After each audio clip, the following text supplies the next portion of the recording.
ainda, pode botar. Por quê? Por que eu não vou pedir para vocês sentarem?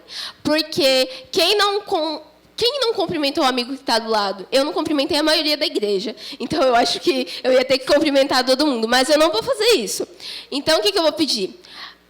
Quem tem um amigo que está do lado e já cumprimentou, não cumprimenta um amigo que está do lado. Cumprimenta, vou fazer assim. Quem é tímido, cumprimenta 2 que não conhece, ou que não cumprimentou ainda. Quem não é tímido, quem é normal, cumprimenta 3. E quem não é normal, assim, fora do limite, cumprimenta 4. Vocês têm uns minutinhos para fazer isso. Pode ir, cumprimenta.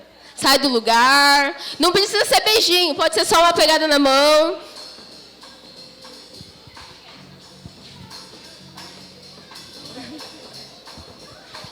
Não cumprimentei. Tudo bem? Oi, não conheço.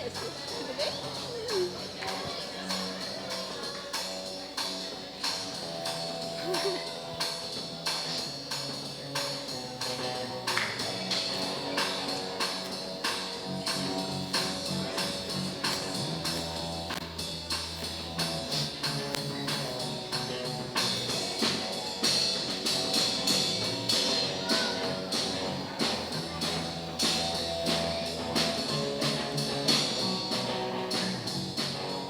Acho que agora já deu tempo. Pode voltar para o lugar. Já deu tempo. Acho que agora já deu tempo. O louvor pode sentar, tá? Vocês também podem sentar já.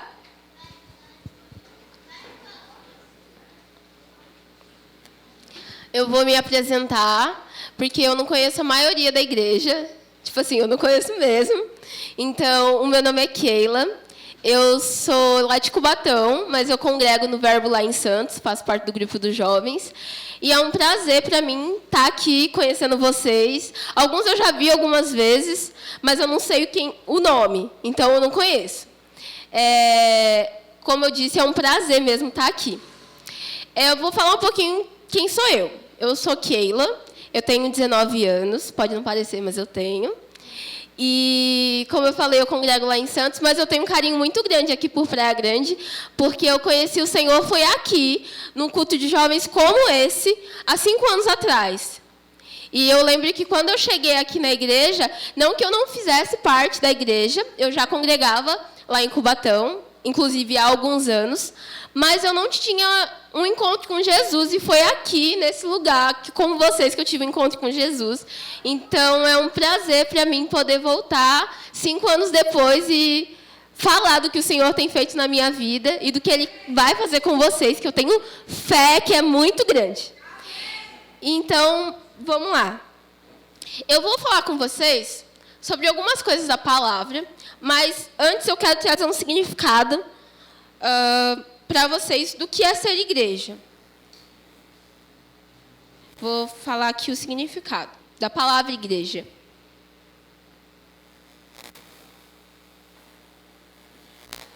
Deixa eu aumentar a luz para conseguir enxergar.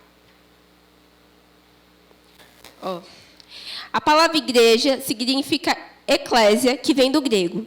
Significa reunião dos cidadãos, chamado para fora dos seus lares para algum lugar público, assembleias de cristãos reunidos para adorar em um encontro religioso.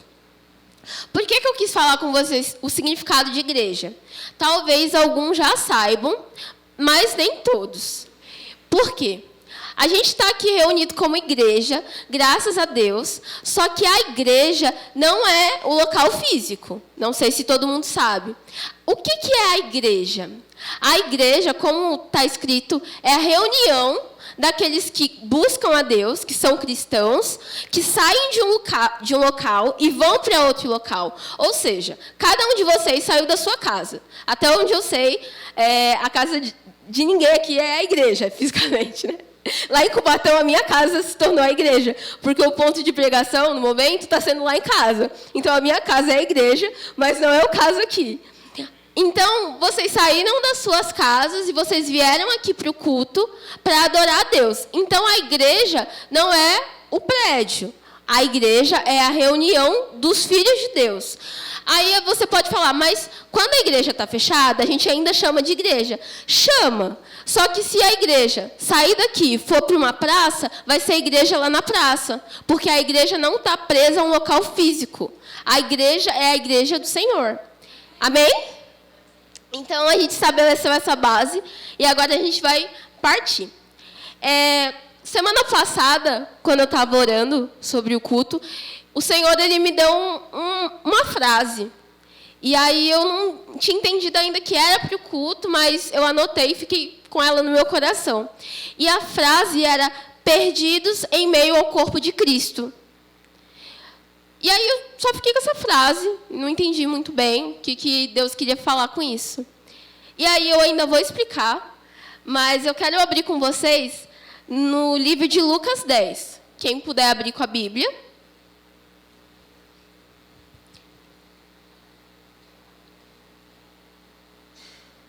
Vou abrir aqui com o celular.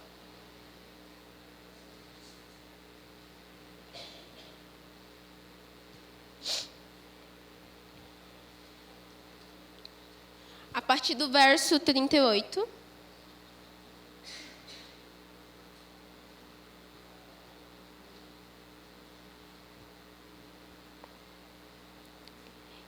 E fala assim: caminhando Jesus e os seus discípulos chegaram ao povoado onde certa mulher, chamada Marta, o recebeu em sua casa. Maria, sua irmã, ficou sentada aos pés do Senhor, ouvindo a sua palavra. Marta, porém, estava ocupada com muito serviço.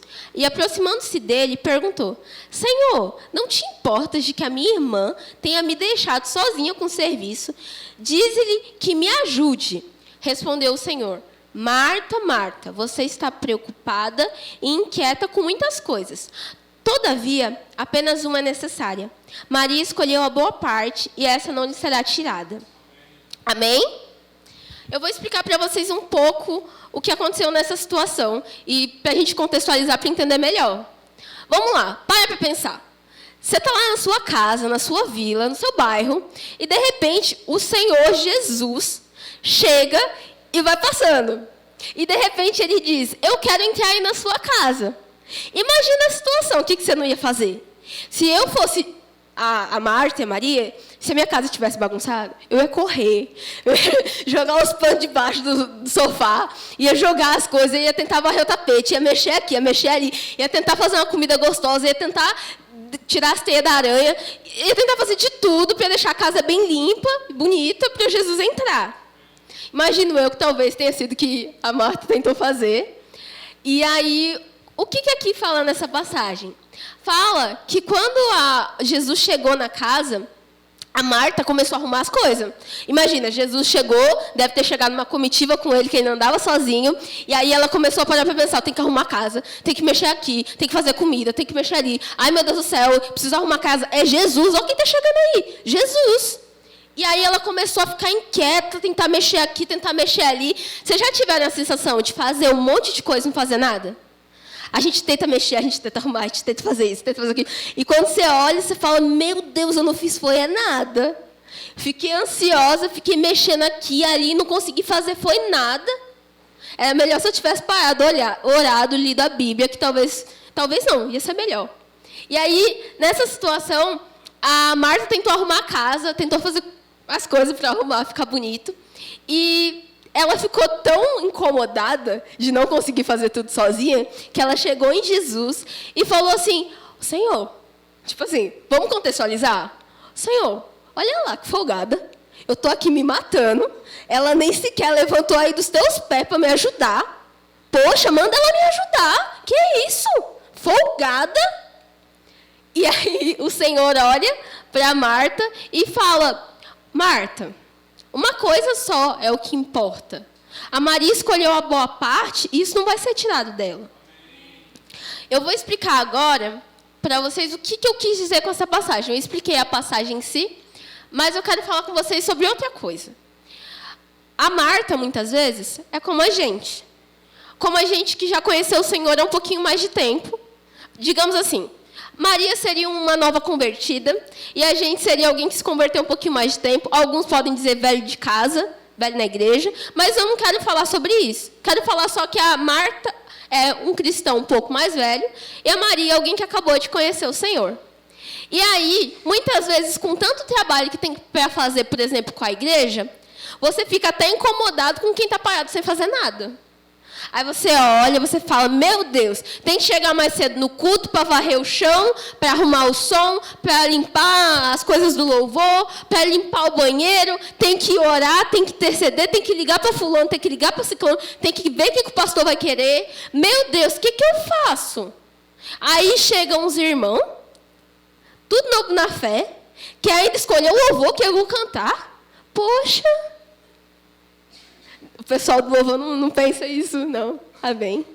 Mas a questão é, muitas vezes a gente é como a Marta, que quer fazer tudo, não só na igreja, mas também na vida, e a gente se esquece de fazer um pouquinho como a Maria, de sentar aos pés do Senhor e ouvir Ele. Jesus não falou que o que a Marta estava fazendo era totalmente errado.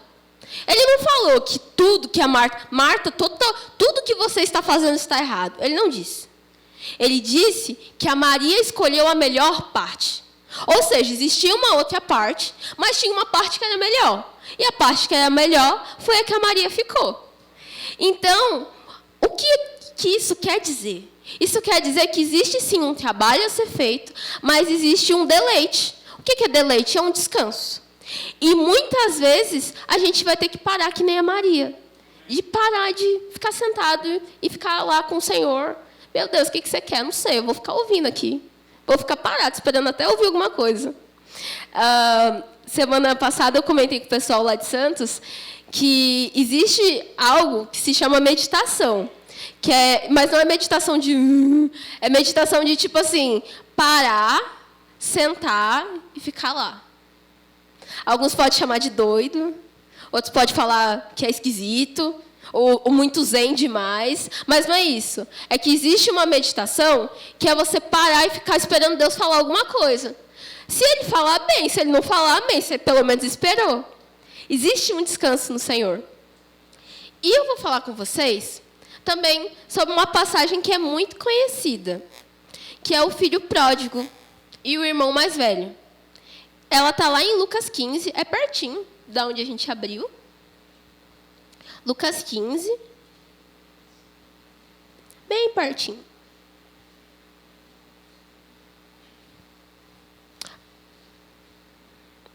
A partir do verso 11. Jesus está contando uma parábola aqui. Jesus continuou. Eu vou ler ali. Jesus continuou. Certo homem tinha 2 filhos. O mais moço deles disse ao pai: Pai, dai-me a parte dos bens que me cabe. E ele lhes repartiu os haveres. Passados não muitos dias, o filho mais moço, ajuntando tudo que era seu, partiu para uma terra distante e lá dissipou todos os seus bens, vivendo dissolutamente. Depois de ter consumido tudo, sobreveio àquele país uma grande fome, e ele começou a passar necessidade. Então, ele foi e se agregou a um dos cidadãos daquela terra, e esse o mandou para os seus campos a guardar os porcos. E ali ele desejava se fartar das alfarrobas que os porcos comiam, mas ninguém lhe dava nada. Então, caindo em si, disse: Quantos trabalhadores de meu pai têm pão com fartura e aqui eu morro de fome? Levantar-me-ei e irei ter com meu pai e lhe direi: Pai, eu pequei contra o céu e diante de ti eu já não sou digno de ser chamado seu filho. Trata-me como um dos teus trabalhadores. E levantando-se, foi para o seu pai. Vinha ele ainda longe, quando seu pai o avistou, e compadecido dele, correndo, o abraçou e o beijou. E o filho lhe disse: Pai, eu pequei contra o céu, e diante de ti eu já não sou digno de ser chamado seu filho. O pai, porém, disse aos seus servos: Trazei-me depressa a melhor roupa, vestiu e o ponde um anel no dedo e sandálias nos pés. Trazei-me também e matai o novilho cevado, comamos e regozijemo-nos. Porque esse meu filho estava morto e reviveu, estava perdido e foi achado. E começaram a regozijar-se. Ora, o filho mais velho, que estivera no campo, quando voltava ao aproximar-se da casa, ouviu a música e as danças. Chamou um dos seus criados e perguntou-lhe o que era aquilo. E ele informou: veio teu irmão, e teu pai mandou matar o novilho cevado, porque o recuperou com saúde. Aí, vamos parar. Vamos lá. Eu vou só dar uma contextualizada. O que aconteceu aqui? Muitas vezes a gente já ouviu essa história, e ela não é nova. O que está falando? Tinha um filho, que ele era mais novo, tinha um mais velho, e ele um dia viu que o pai tinha rendas, e falou assim: quero o que é meu por direito, pai, por favor, reparte a minha parte, eu vou me embora. Vou seguir meu caminho, vou viver a minha vida, a vida que eu quero. E aí, o que aconteceu?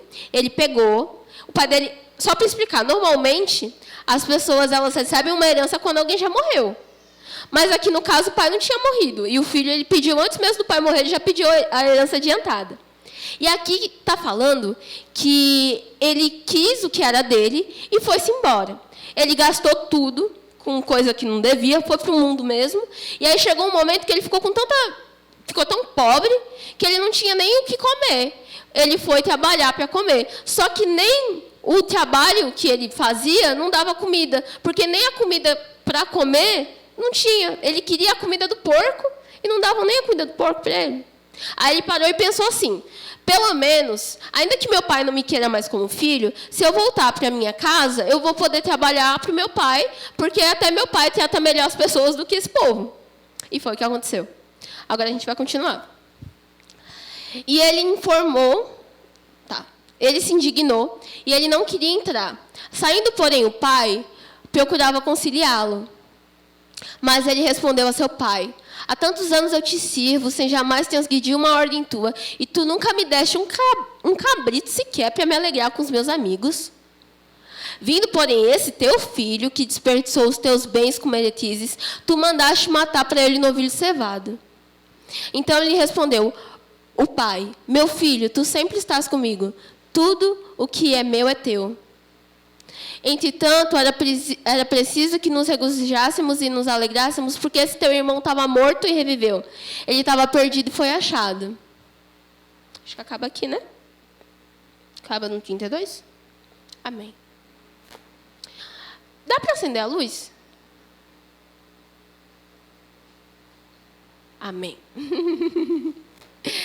Então, tem uma semelhança muito grande nessas duas passagens.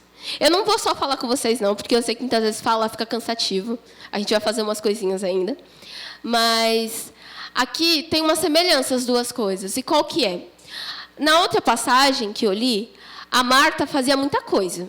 E não estava totalmente errado. Só que ela estava fora do que Deus tinha mandado. Porque naquele momento era necessário, como a Maria, que a gente sentasse e ouvisse a Deus. Não ficasse fazendo um monte de coisa.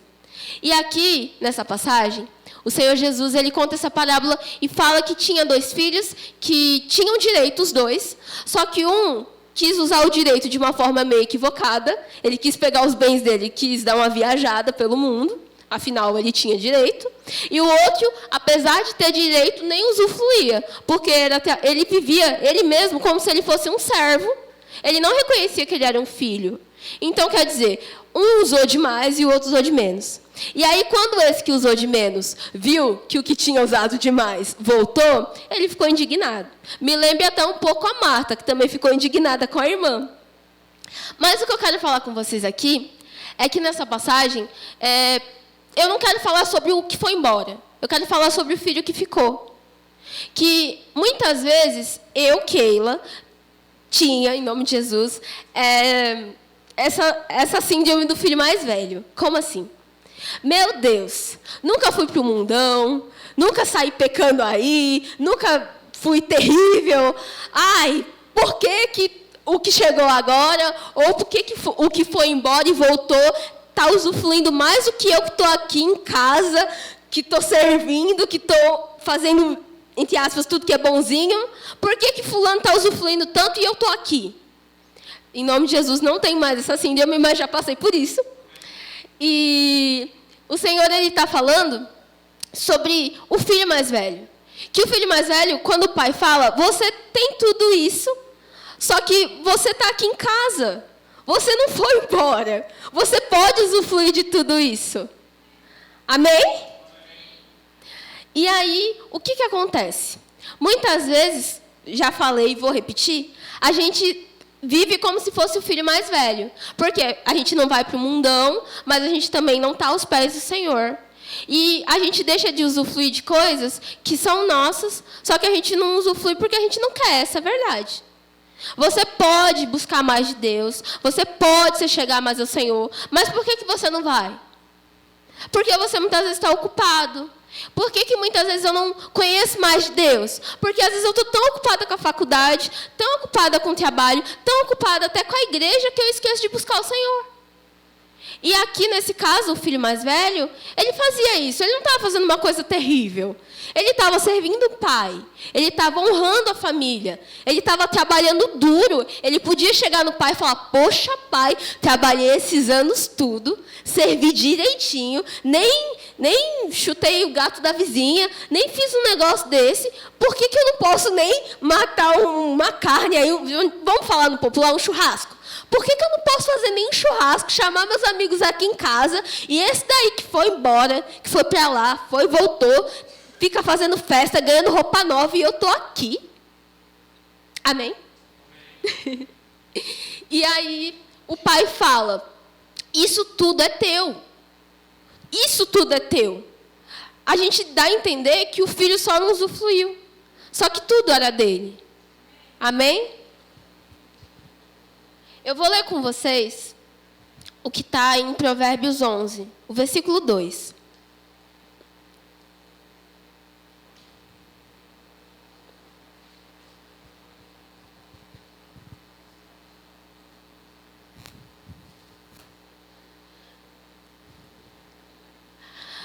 Sobre o que eu estava falando, a gente muitas vezes faz demais. E não que está errado fazer. Eu não estou falando para você ficar sentado, deixar tudo que tem que fazer e ficar agora só orando. Meu Deus. Amém. Se Deus falar, faz isso. Mas se Ele não falar, trabalha, estuda, come, bebe, vem, ajuda na igreja. Só que tudo tem tempo. E muitas vezes, quando a gente fica com essa mania de fazer tudo, a Alessandra sabe disso, minha mãe também sabe disso, que às vezes eu, Keila, tenho muita mania de falar que consigo fazer tudo de uma vez. Tipo assim, eu tenho que ligar para fulano. Não, mas é porque só eu vou conseguir ligar para fulano. Não, eu tenho que fazer um negócio lá eu trabalho em escola, eu tenho que fazer um negócio na escola. Não, porque só eu vou conseguir fazer aquele negócio daquele jeito lá na escola. E não é verdade. E muitas vezes, com essa mania de eu consigo fazer tudo, abraçar o mundo, a gente se dá mal. A gente traz ansiedade para a gente traz estresse para a gente perde tempo pensando demais, ficando ansioso demais, a gente fica desgastado, tanto na alma quanto no corpo, porque a gente quer tudo fazer do mesmo jeito. Eu vou abraçar o mundo, vou fazer isso, vou fazer aquilo, e depois não faz nada. Então, até essa mania de querer fazer tudo é soberba. Por quê? Por que soberba, Keila? Porque quando você pensa que você é insubstituível, você esquece que o Senhor pode usar até uma pedra, se você não quiser fazer. Então, a gente não é insubstituível. Não estou falando que o Senhor não queira cada um e que não tenha algo precioso para cada um. Ele tem. Deus tem algo precioso para cada um. Um propósito que Ele vai fazer com cada um. Só que, se eu não fizer, Ele pode levantar outro. Então, tudo tem tempo. A gente tem que ter equilíbrio. Sobre a soberba, está falando assim: em vindo a soberba, sobrevém a desonra, mas com os humildes está a sabedoria. A gente, muitas vezes, vai ter que falar que não sabe fazer. E não que seja mentira. Mas se você não sabe fazer algo, não diga que sabe para passar vergonha e passar nervoso. Como assim? Poxa, se alguém te pede para fazer algo mais do que você está podendo fazer, não diz que vai fazer, porque você vai trazer peso para você. Faz até onde o Senhor permitiu você fazer. Se for algo muito bom e novo que Ele quer que você faça, Ele vai te capacitar para fazer. Mas se é algo que não é para tu, não faz. Então, é melhor a gente falar que não sabe e ser humilde, que Deus vai nos dar sabedoria para aprender, do que a gente tentar fazer demais e acabar estando fora da vontade de Deus. Amém? Gente, vamos animar. Vamos, pelo amor de Deus, eu estou animada aqui. O ânimo de vocês me anima. Amém? Eu vou falar com vocês também de Provérbios. Eu acho que muda uma página. No Provérbios 12. 12:1.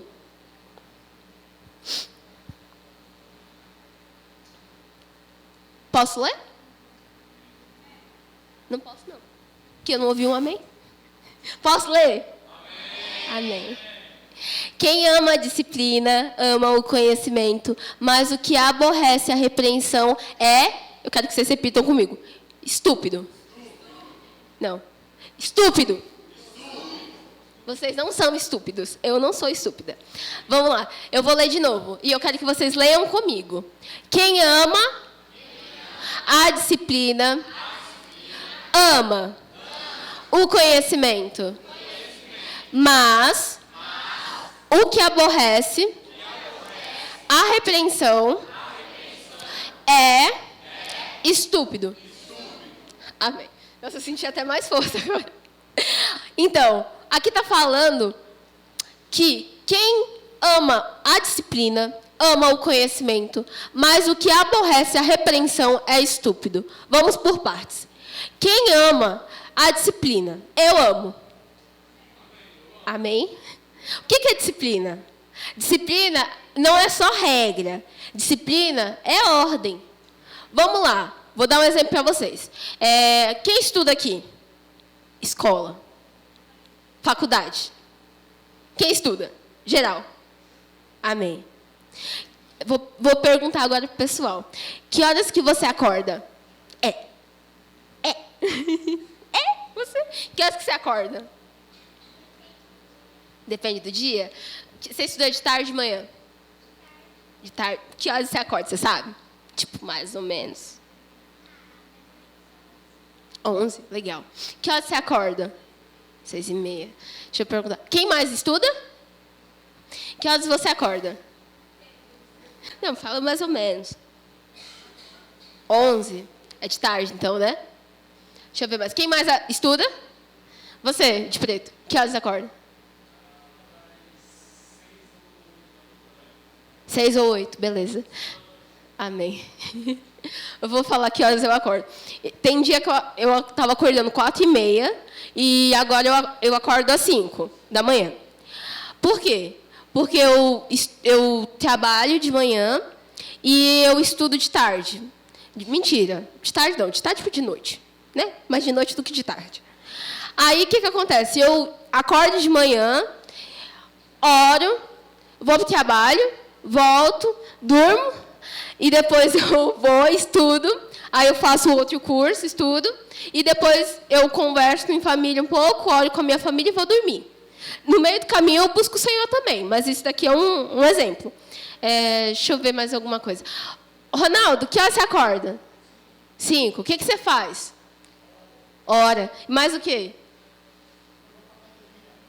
Depois? Glória a Deus. Ainda bem que a gente tem casa, né? Glória a Deus. Então, aqui está falando sobre disciplina. Quem ama a disciplina, ama o conhecimento. O que é disciplina? Vamos botar na prática? Olha, se eu preciso estudar, que nem alguém que estuda de manhã, se eu preciso estudar às 7 da manhã, eu não posso acordar 10 para 7. Ainda que você more do lado da escola, não dá para... eu já fiz isso, então eu posso dar testemunho. Eu morava perto da escola, e uma época, tipo assim, eu acordava às 6:40, entendeu? Eu preciso estar na escola, são 7 horas, entendeu? Não interessa se eu tenho que tomar café da manhã, se eu tenho que me arrumar, se eu tenho que orar. Eu preciso estar lá 7 horas, e ainda chegava às 7:03, 7:04, 7:05, 7:10, entendeu? Só que o que acontece? Quem ama a disciplina, ama o conhecimento. Mas o que aborrece é estúpido. Por que do estúpido? Porque é burro quem sabe que tem que fazer um negócio e não faz. Talvez eu possa estar falando meio, assim, coisado, Mas essa é a verdade. Se você sabe que você tem que fazer um negócio, tipo assim, por exemplo, tem que chegar na escola 7 horas. Aí eu decido acordar 6h30. Tenho que comer, alguns tomam banho, outros já não, já se arrumam e vão. Aí tem que comer. Aí tem um período do percurso que é tipo assim, 15 minutos. Aí eu demoro meia hora para me arrumar. Só que eu tenho que comer pelo menos 10 minutos. E eu tenho que estar na escola às 7 horas. Aí eu acordo 6h30. Eu acho que a conta não bate. A conta eu acho que não fecha, porque se eu tenho que estar na escola 7 horas, eu acordo 6h30, demoro 15 minutos para me arrumar, 10 para comer e 15 para ir para a escola, eu acho que eu chego no mínimo uns 15 minutos atrasada. E eu acho, talvez porque, assim, revelação de Deus, alguém faz isso aqui? Ninguém vai falar amém, mas eu sei que alguém faz. Amém. E aqui está falando que o que aborrece a repreensão é estúpido.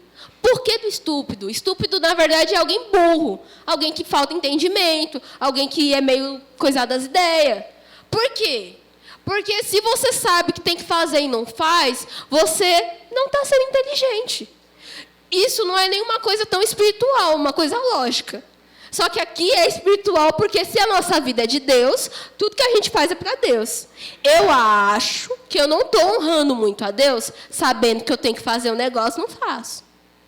Amém? Glória a Deus! Então, vamos lá. Quem reluta para crescer, muitas vezes não vai sair do lugar. Não é nem muitas, não vai. Eu quero falar com vocês sobre também uma palavra que a gente às vezes ouve falar, mas não pratica muito, que é o arrependimento. O que é arrependimento? Que nem eu falei para vocês. Se a gente sabe que a gente tem que fazer um negócio e não faz, a gente é estúpido. A palavra está falando. E como que eu tenho que mudar o foco? Eu tenho que me arrepender. E arrepender não é falar, Senhor, agora eu tenho que ir mais cedo para a escola. Senhor, agora eu tenho que estudar mais. Senhor, agora eu tenho que orar mais. Você sabe que você tem que fazer, mas você não faz. Isso não é arrependimento. Arrependimento é eu saber que eu preciso mudar e mudar a rota. Amém? Se eu sei que eu preciso de pelo menos 10 minutos nesse meio do caminho para buscar a Deus, não adianta eu falar que eu me arrependo e eu continuar acordando atrasada, por exemplo, e não buscar a Deus. Porque além de ser feio, chato, de você chegar atrasado e essas coisas, você não glorifica a Deus. A gente não traz honra ao Senhor quando a gente não cumpre com as nossas coisas. É simples, mas é verdade. E arrependimento é mudar a rota. Se eu sei que está errado e eu preciso da mudança, arrependimento não é dizer, está errado mesmo. É que nem, tipo assim, sei que aqui tem um buraco. Vamos imaginar todo mundo num buraco aqui. Aqui tem um buraco. Aí lá vou eu pelo caminho, linda, bela, abençoada, e caio no buraco. Aí, Senhor, me acorde, me tira da cova, o buraco, Jesus. Aí vem o Senhor. Aí lá vou eu no dia seguinte.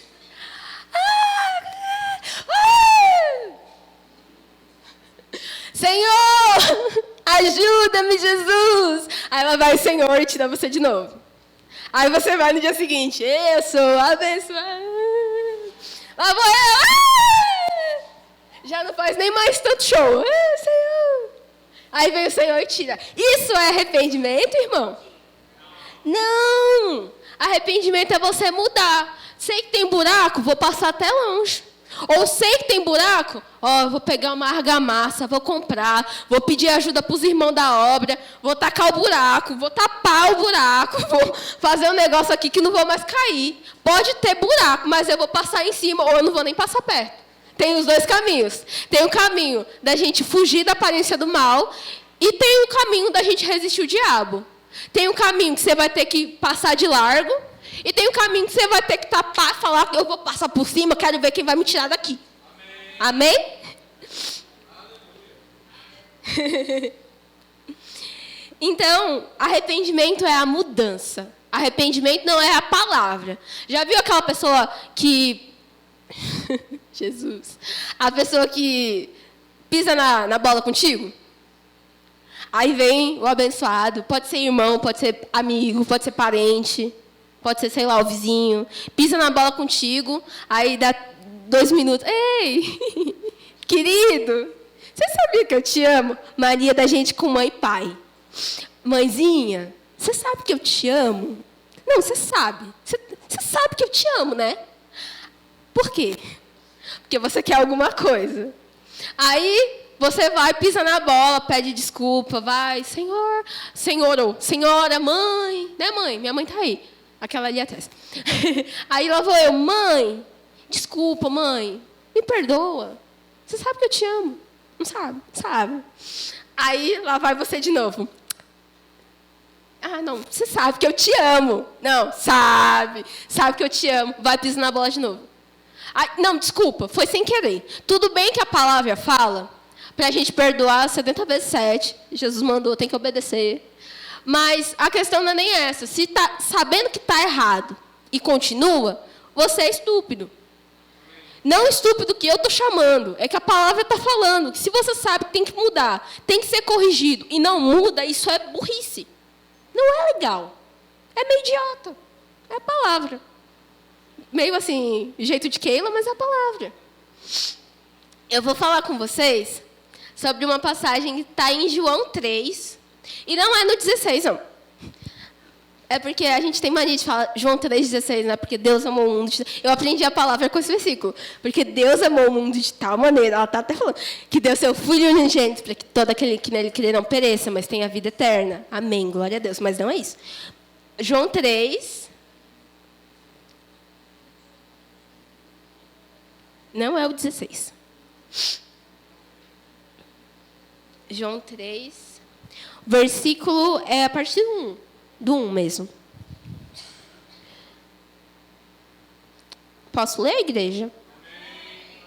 Não posso, não. A igreja não falou amém direito. Posso ler, igreja? Não. Posso ler, igreja? Tá melhorando. Posso ler, igreja?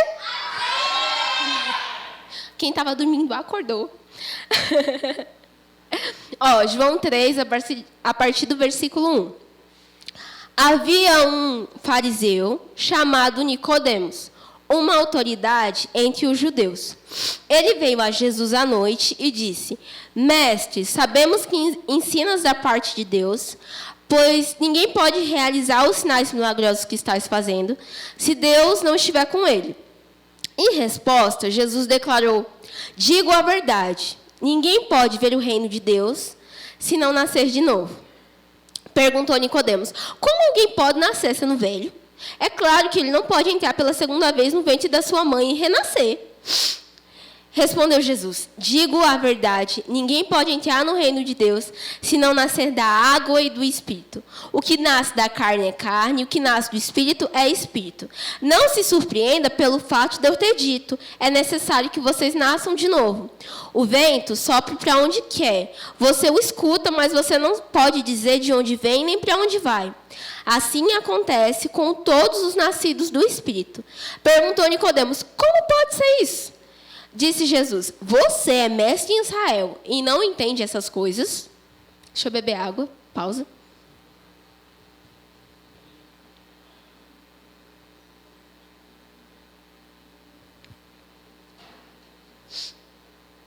Talvez algum já tenha ouvido essa história. Quem já ouviu ela? Levanta a mão. Alguns já ouviram essa história. Mais ou menos? Beleza. Essa história está falando que tinha um homem lá em Israel que ele era muito sabedor, assim, um mestre mesmo. Digamos assim, um professor da área dos estudos da Bíblia Sagrada. Não tinha Bíblia Sagrada, mas era um estudador da palavra. Alguém muito sabido. Chegou em Jesus e foi perguntar para Jesus algumas coisas. E nisso, Jesus explicou para ele que só podia conhecer a Deus quem nascesse de novo. E ele, como alguém muito entendido e acredito que sabia um pouquinho da lógica, não dá para voltar na barriga. Dá para voltar na barriga da mãe? Quem acha que dá? Levanta a mão. Então, acho que vocês também são sabedores da ciência. Não dá para voltar na barriga da mãe. Então, Jesus falou, tem que nascer de novo. Só que aí o Nicodemos falou, mas não dá para voltar na barriga da mãe. Então, como é que é esse nascer de novo? E aí Jesus dá uma brincadeirinha assim com Nicodemos e fala: você é mestre em Israel e você não entende essas coisas? Ou seja, Jesus ainda tira com a cara dele, porque se ele era tão instruído, como que ele não entendia um negócio que para nós que já conhecemos a Deus é muito simples? Tem algumas coisas que quem ainda não conheceu a Deus não vai entender. E essa que Jesus falou é uma delas. Só que, graças a Deus, hoje é um dia de entender. Amém? Amém. E Jesus, ele fala que era necessário para o homem nascer de novo para conhecer a Deus. O que uma coisa tem a ver com a outra? É que, para a gente chegar a determinados lugares com Deus, a gente precisa se arrepender. Não tem como a gente avançar se a gente não se arrepender. Se arrepender de pecado, se arrepender de algumas decisões erradas, e se arrepender, às vezes, até de dar uma pisada no pé do amigo, do irmão, da família, da mãe. A gente precisa se arrepender. Não só pedir desculpa, mas mudar o caminho. Com Deus não é diferente. Para a gente se achegar ao Senhor e buscar Ele, é necessário arrependimento. E nisso, Jesus está falando de um arrependimento diferente. Sei que não usa a palavra arrependimento em si, só que eu só posso me achegar ao Senhor se eu entender que sozinha eu não consigo viver. Como assim, Keila? Você não pode fazer tudo sozinho. Você precisa de um Senhor, você precisa de alguém para te guiar. Se a gente não entende que sozinho a gente não pode fazer as coisas, a gente não vai reconhecer que precisa de Deus. Se você não reconhece que precisa de Deus, o que você está fazendo na igreja? Lembra que eu falei lá no início que o nome, que a frase que Deus me deu foi perdidos em meio ao corpo de Cristo, ou perdidos no corpo de Cristo? Pode ter pessoas aqui, eu não estou falando que são daqui, mas pela igreja, de modo geral, que estão na igreja, mas não sabem o que estão fazendo aqui. Eu já estive nesse lugar. Estou aqui, venho para o culto, até sirvo, ajudo, mas não sei o que estou fazendo aqui. Não sei aquelas perguntinhas existenciais. Por que nasci? Da onde vim? Para onde vou? O que irei fazer da minha vida? Não é nem profissão. É como pessoa. A gente às vezes fica nessas questões e não sabe o que vai fazer, mas não só o que vai fazer, mas não sabe nem o que está fazendo aqui agora.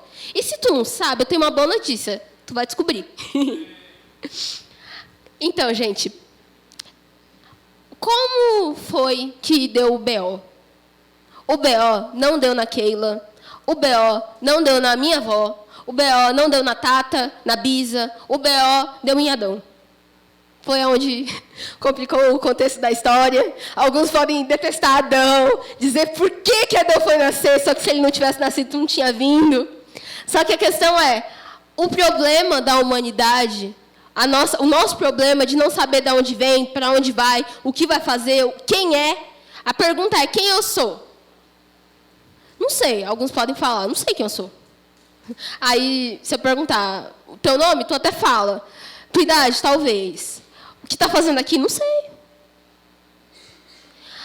E o Senhor, Ele quer te dar entendimento hoje sobre isso. Amém? Eu tenho expectativa nisso ainda. A noite não acabou. A noite é uma criança. Amém. Então, eu vou falar com vocês da onde veio o problema. Como eu falei, veio lá de Adão.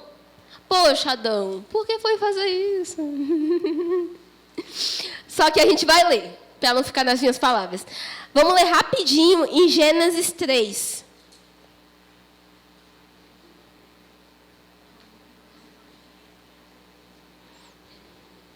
É tipo, segunda página da Bíblia, talvez. Deixa eu ver.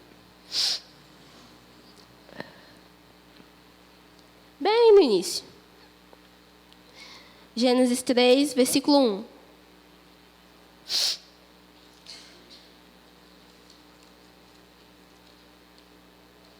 Amém? Amém não. Amém? Amém? Gostei de vocês. Gostei. Ó, fala assim. Ora, A serpente era o mais astuto de todos os animais selvagens que o Senhor Deus tinha feito. E ela perguntou à mulher: foi isso mesmo que Deus disse? Não comam de nenhum fruto das árvores do jardim? Respondeu a mulher à serpente: podemos comer do fruto das árvores do jardim. Mas Deus disse: não comam do fruto da árvore que está no meio do jardim, nem toquem nele, do contrário, vocês morrerão. Aqui na minha está um pouquinho diferente dali, mas é o mesmo significado. Então. O B.O. veio daí, de Adão, né? Complicou um pouco a história de geral. Mas tem uma boa notícia. Eu já vou contar a boa notícia. Aqui está falando que Deus disse uma coisa. Deus disse: tem um monte de árvore do jardim. Vocês podem comer de tudo. Vamos imaginar floresta amazônica? Dá para ter uma noção? Gosto muito de lá. Ainda vou lá. Vamos imaginar floresta amazônica. Um monte de árvore. Um monte de fruta. Um monte. Aí Deus fala: não come só daquela. Aí imagina, Eva andando pelo jardim e de repente tromba com a cobra, que é o diabo, Satanás, o inimigo de todos nós. E aí de repente começa um diálogo, imagina, conversando com o diabo. E aí, tudo bem? É bonita, né? Bonita a árvore. E aí de repente o diabo lança uma setinha. Eva dá uma olhada, vê que é bonito, pensa assim: poxa, provei de um monte, aqui não comi ainda. Vou dar uma experimentada. Come, dá para o Adão. Aí vocês podem falar: não, mas quem comeu foi Eva. Culpa é da mulher. Mas com quem é que estava a autoridade? Com Adão. Ela pecou, mas estava com ele. E aí o que aconteceu? Nisso, a Eva comeu, deu para o Adão e eles perceberam que eles estavam nus, pelado, para alguns entenderem. E aí o que aconteceu? Nisso, eles fugiram de Deus, porque o pecado faz a gente fugir de Deus. E para piorar a história, o pecado ainda faz a gente culpar o outro.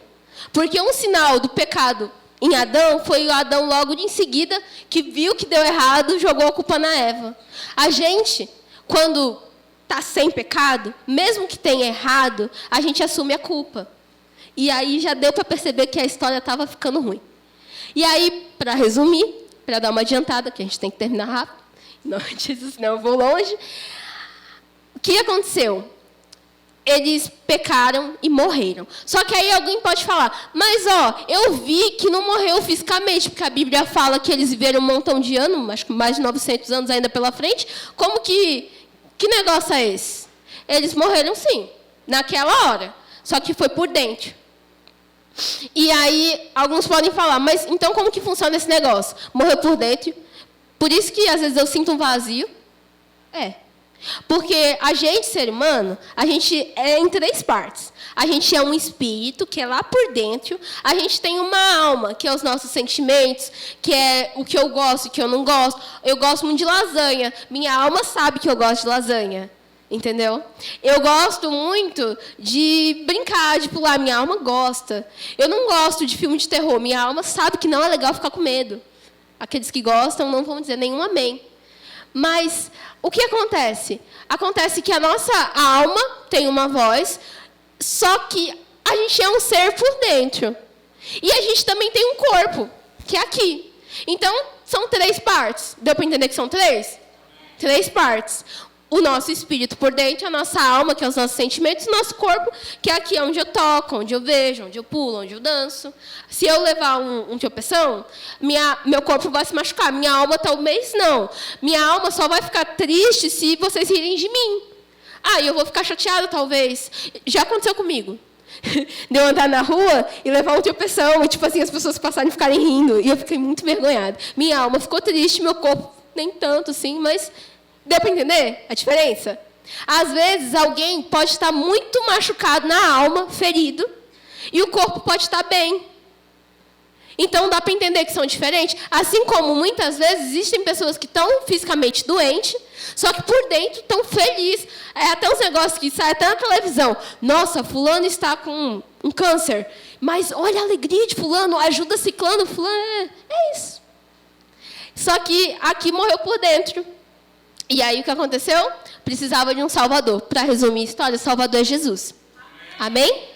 E aí Jesus veio para mudar a história. Então o B.O. todo não ficou em Adão. Teve uma boa notícia, veio o Salvador, que é Jesus.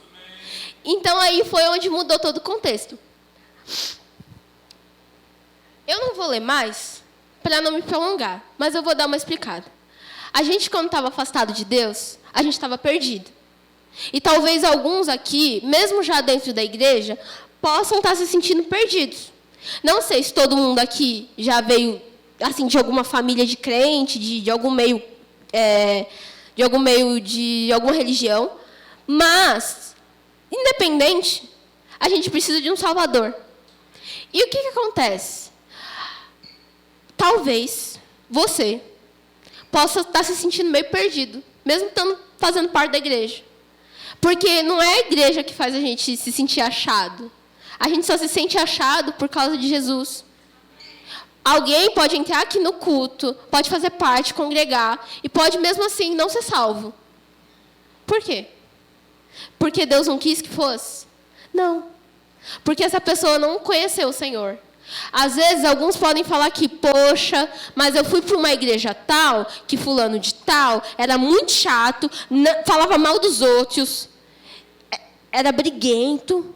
Aí eu saí da igreja, e aí eu venho para outra igreja, tem gente chata, tem gente... Já ouvi essa história. Só que o que acontece? A gente vai encontrar gente em tudo quanto é canto. Aonde estiver ser humano, vai ter gente. Vai ter gente, gente é gente em qualquer canto. Seja na igreja, fora da igreja. Acontece que cada um está numa fase. E, às vezes, alguém pode estar numa fase quase morrendo na fé e alguém acabou de nascer de novo. E aí, esse alguém que acabou de nascer de novo vai olhar para esse que está quase morrendo na fé e vai falar, eita, não quero isso, não. E acontece. Então, o que eu quero falar com vocês é que tem algo novo. Tem algo de bom da parte de Deus preparado para vocês ainda hoje. Sabe? E basta a gente desejar. Eu quero. Eu ouvi uma coisa esses dias que me chamou muita atenção. Eu ouvi ontem, na verdade. Um pastor falou assim, que ele está desejando muito o mover de Deus. E eu desejo. E ele estava falando, eu creio em mais de Deus, eu creio no avivamento, eu creio no que o Senhor vai fazer para esse tempo. Só que ele falou assim, que se alguém não quiser vir junto comigo, eu vou sozinho. E é o que eu vou falar com vocês. Eu desejo muito, muito, muito que vocês busquem a Deus. Muito que vocês venham, que vocês orem, que vocês busquem. Seja quem acabou de se converter, quem já tem muito tempo de casa. Só que se vocês não forem, eu vou sozinha. E se alguém aqui não quiser, Deus vai levantar outro. Só que o meu desejo é que seja criança, seja adulto, seja velho. É que vocês venham. Porque tem algo bom chegando. Amém? Amém? Não, amém? Eu agora vou fazer uma dinâmica para a gente terminar. E eu quero 2 voluntários. Pode correr, gente. Vem, vem, vem, vem. A Glória. Amém. Oh, Glória. Voluntários. Oh, Glória. Então, eu vou pedir... Você tira o óculos? Não, não pega não, que também vou usar. Vamos lá.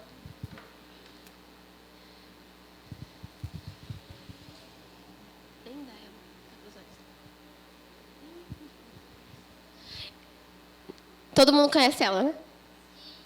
Ainda conhecem ela? Fala que me conhece. Tem certeza? Qual é o nome dela? Não ouvi meu nome. Não, Sumayara Calvacante. Entendeu? Ó, vamos lá. Eu vou te fazer algumas perguntas. Então, tá errado. Vai. Não, mas não tampa a boca, não, que eu vou precisar. Sumayara, qual é o seu nome? Sumayara. Sumayara, quantos anos você tem? 24. Você tem certeza? Absoluta. Sumayara, quem é que está te segurando? Meu irmão. Não. Qual o nome dele? Rivaldo. Você tem certeza? Tenho absoluta. Não, tá faltando convicção. Tenho absoluta. Agora melhorou. Sumayara, qual é a sua cor preferida? Roxo? Preto? Não sabe. Não sei. Sumayara, qual é a sua cor preferida? Preto. Você tem certeza? Tenho. Não sabe? Tem certeza? Tenho certeza absoluta, minha cor preferida é preto. Mas você falou que era roxo. Não quero mais o roxo. Indecisa. Não sabe se quer, não sabe o que é da vida. Vamos lá. Não tô aqui para julgar. Sumayara, deixa eu te perguntar. Qual é a sua comida preferida? Lasanha. Você tem certeza? Tenho absoluta. Quem quiser fazer um jantar com lasanha e me convidar, estou aberta. Agora eu vou te fazer uma pergunta muito séria. Sumayara, quantos quilos você pesa? Não. Sumayara, qual é o nome da sua mãe? Francisca. Ok. Pode soltar ela, por favor.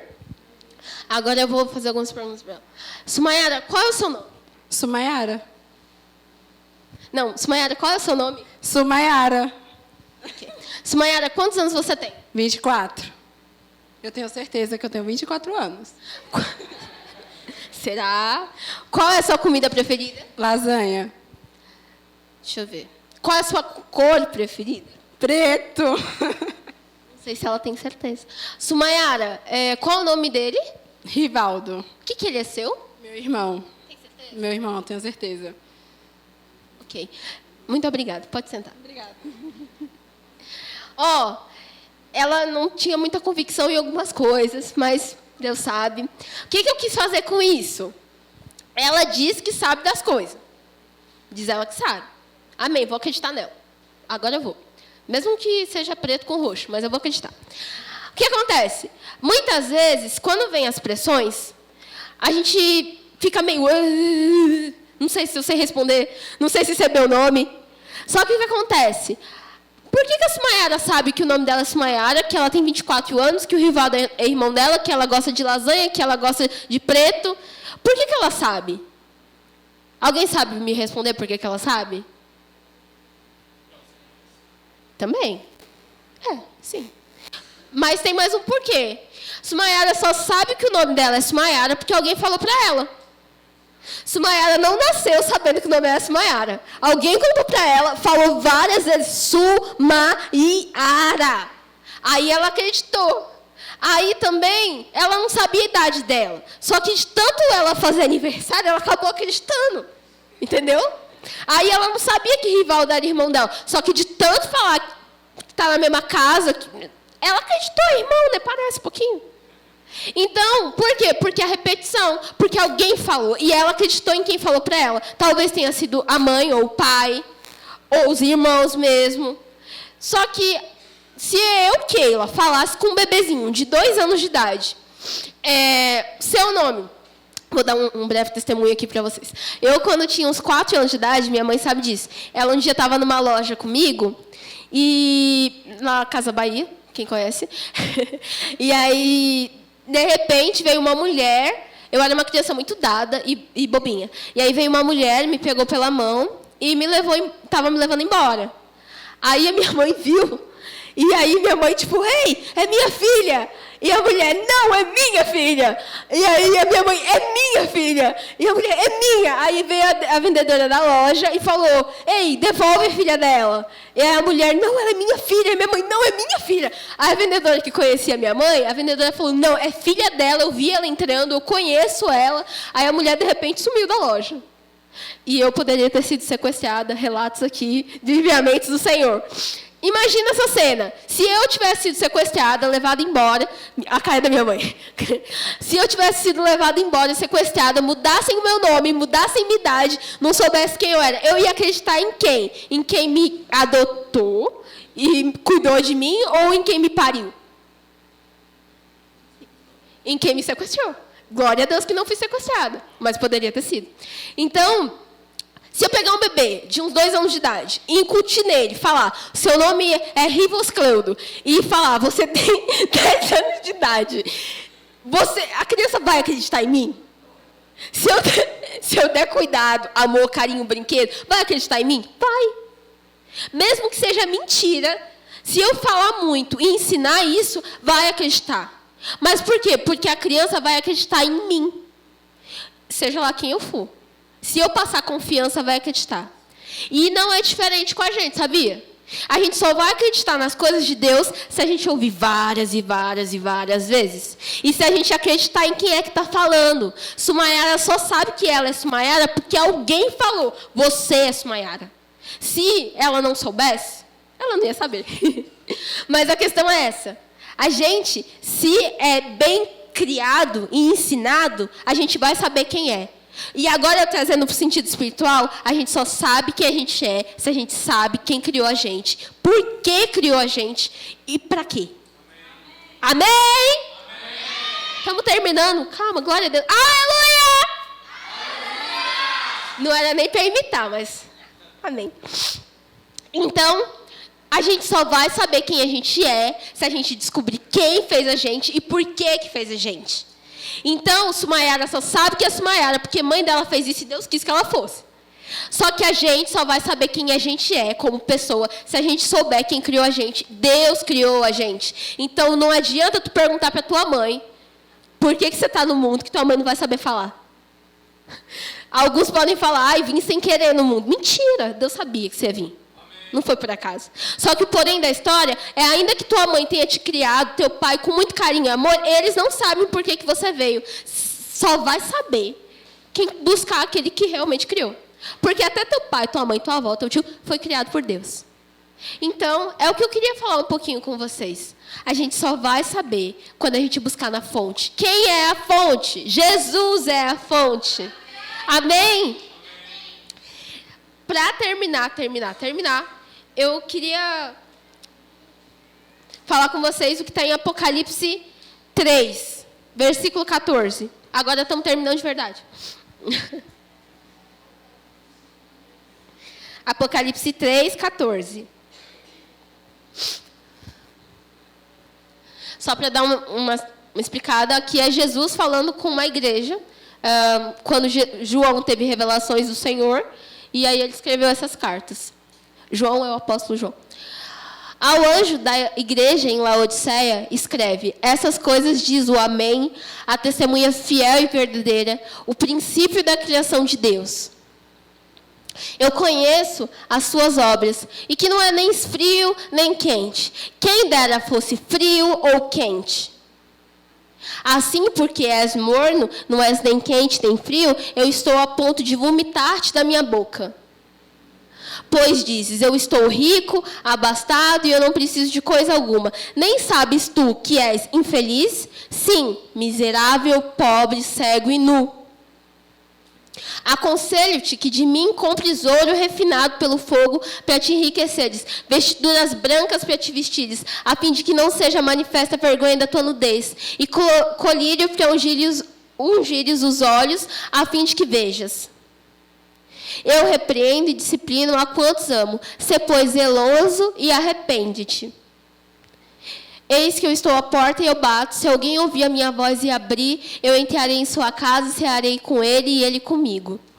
Aqui, amém. Fala de novo sobre arrependimento e também fala sobre um negócio que não é nem frio nem quente. É um morno. Alguém já tomou sopa morna? Alguém já tomou sopa morna? Alguém gosta? Tu gosta? Então eu vou fazer outra pergunta. Alguém já tomou café frio? Café quente? Café morno? Quem gosta do café morno? 1, 2, nossa, quanta gente. Ok. Tirando vocês, normalmente não é legal tomar café morno. Ou você toma quente, ou você toma frio com cappuccino, uns negocinhos desse. Por quê? Porque é nojento, é meio... Entendeu? Mas o Senhor Jesus, ele está falando sobre um negócio muito sério. Ele está falando sobre decisão. Ele está falando que essa igreja não estava nem na direita nem na esquerda. Eu não estou falando de partido político. Estou falando de não estava nem para Deus, nem fora de Deus. Não estava nem na igreja e também não estava no mundão. Estava no meio do caminho, em cima do muro. Estava no sorvete de casquinha, aquele dos 2 sabores. Que, tipo, é metade de chocolate e metade de creme. Eu gosto muito, mas está no meio do caminho. E Jesus, ele fala que ele está a ponto de vomitar essas pessoas. Ele ainda chama de cego, pobre, nu. E isso é uma coisa bem séria, para ser sincera. Estou brincando, mas é muito sério. Aqui está falando que a gente precisa tomar decisão. Você está de um lado ou você está de outro? Você quer ou você não quer? Hoje é dia de decidir. Hoje é dia de decidir pro lado bom. Amém? Então, o que eu queria falar com vocês é sobre isso. Sobre se arrepender. Sobre buscar o Senhor. Independente de quem você foi, independente do que tu está fazendo para a igreja. Se você está fazendo demais para a igreja e menos para o Senhor, aqueles que vão entender isso, vão entender. A gente às vezes faz tanto para Deus que a gente esquece de fazer com Deus. Está errado. Então, vamos buscar o Senhor. Se está no caminho errado, que bom! Hoje é dia de mudar de caminho. Amém? Então, o que eu queria falar com vocês é sobre isso. Sobre que vocês não vão ser vomitados da boca de Jesus. E que vocês vão buscar o Senhor. Eu tenho fé nisso. Vocês vão buscar o Senhor. Vocês vão achar o Senhor quando vocês procurarem. E vocês não vão ficar no meio do caminho.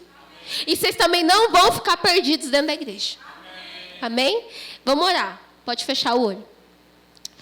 Pai, muito obrigado por essa noite. Nós te agradecemos, Pai, em nome de Jesus, pela sua palavra. Nós oramos porque você está vivo, Jesus, e vai voltar para nos buscar.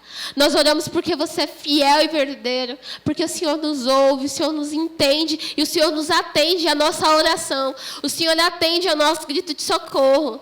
E eu oro em nome de Jesus com os meus irmãos, Pai, e aqueles que vão se tornar irmãos. Eu oro, Pai, para que a gente se volte ao Senhor, para que a gente busque quem você é e o que o Senhor está fazendo e o que o Senhor vai fazer, porque você é bom, Senhor. Obrigado por Jesus, obrigado pelo seu Espírito. Nós queremos nos prostrar aqui para te adorar e te agradecer, porque só o Senhor é santo, só o Senhor é bom, e é por isso que nós viemos aqui. Eu oro, Pai, pelos meus irmãos, pelos que entraram aqui sem saber o que vieram fazer, saindo daqui conhecendo quem criou eles e por que eles foram criados, Pai. Nós te damos graças, Pai, porque você é tão bom, porque você é tão maravilhoso, porque você mudou as nossas histórias, e o Senhor ainda vai mudar, o Senhor ainda vai se mover através de nós, como disse o louvor. O Senhor se move em meus louvores, o Senhor vai se mover em nós e nós vamos nos mover no Senhor. E eu oro por cada um dos meus irmãos aqui nessa noite, Pai, para que não saiam da mesma forma que entraram e pratiquem essa verdade, em nome do Senhor Jesus. Amém.